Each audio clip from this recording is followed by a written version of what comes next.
démocraties sont attaquées. Elles sont attaquées et nous ne ripostons plus.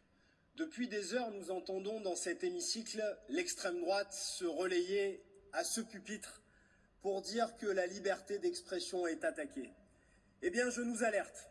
Quand l'extrême droite dénonce une attaque à la liberté d'expression, la réalité, c'est que l'extrême droite préfère défendre des intérêts étrangers qui viennent attaquer directement nos démocraties. L'extrême droite préfère défendre ici, dans cet hémicycle, les régimes dictatoriaux qui viennent mettre à mal notre continent européen. L'extrême droite préfère se mettre dans la main de TikTok, de X et de toutes ces plateformes qui n'ont qu'un intérêt, venir désinformer nos concitoyens, venir déstabiliser nos nations. Ce ne sont plus des patriotes, ce sont des lobbyistes, des intérêts de ces plateformes de réseaux sociaux qui désinforment.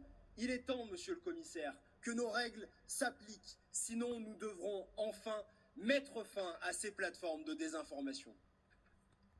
Pour éviter un anniversaire ou un Noël sans cadeau, des parents achètent à bas prix des jouets sur des sites chinois. Comment leur en vouloir quand les fins de mois sont devenues si difficiles? C'est pourtant un cadeau empoisonné, parce que ces jouets sont certes peu chers, mais très probablement toxiques. D'après des tests menés en laboratoire, près de 80% d'entre eux sont dangereux.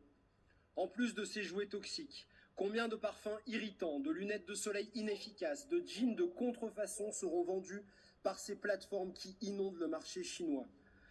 Temu, Shein, AliExpress importeront près de 4 milliards d'articles en Europe cette année. Ce chiffre a triplé en 3 ans. Ces plateformes profitent du seuil douanier de 150 € sur les colis internationaux pour échapper à tout contrôle. Ces entreprises violent les droits des consommateurs et nuisent aux fabricants européens qui, eux, respectent les normes sociales et environnementales. L'Europe doit se réveiller et faire respecter un principe simple: notre marché, nos règles.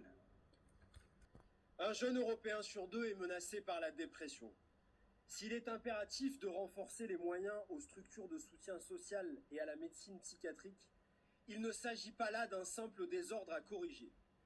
Nous devons regarder en face ce que ce mal dit de l'état de nos sociétés modernes, loin des simples clichés ou des recettes miracles d'un bien-être stéréotypé.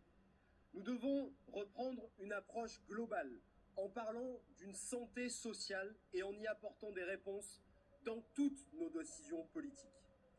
Les jeunes Européens, en plus de l'anxiété, du poids grandissant de la précarité, de la violence, des guerres, de la haine, du racisme, de l'antisémitisme, de l'homophobie et du sexisme ambiant, ont été capturés par des réseaux sociaux et les codes d'une société qui renvoie sans cesse à une vision matérialiste et uniforme. Il n'y aura pas de jeunesse épanouie dans une société individualiste et qui ne pense qu'au profit. Pas de jeunesse épanouie dans une société violente et en guerre permanente. Il n'y aura pas de jeunesse heureuse sur une planète fiévreuse.